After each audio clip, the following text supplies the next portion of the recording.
విశ్వాసము లేకుండా దేవునికి ఇష్టలై ఉండుట అసాధ్యము. ఇక్కడికి వచ్చే ప్రతి వారు కూడా ఆయన ఉన్నాడని నమ్మాల.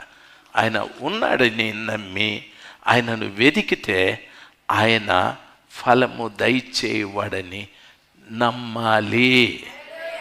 ఆయనను వెదకాల. ఎట్లా వెదకాల? వాక్యం చెప్పేటప్పుడు జాగ్రత్తగా నేను ఇట్లున్నానా అని ఆ వాక్య ప్రకారముగా నేను జీవిస్తూ ఉంటే, నేను జీవించడానికి ప్రయత్నం చేస్తే ఆ వాక్యము నీకు ప్రత్యక్షమవుతుంది.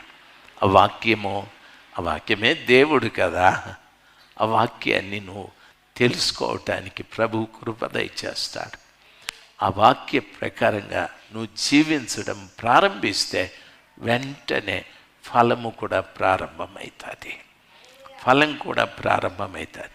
లోకరీతిగా మనిషి సంపాదించే అది వేరు, దేవుని సన్నిధానంలో సంపాదించేది వేరు.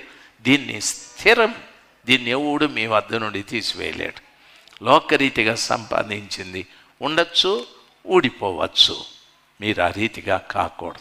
దేవుడు మిమ్మల్ని దీవించుగాక.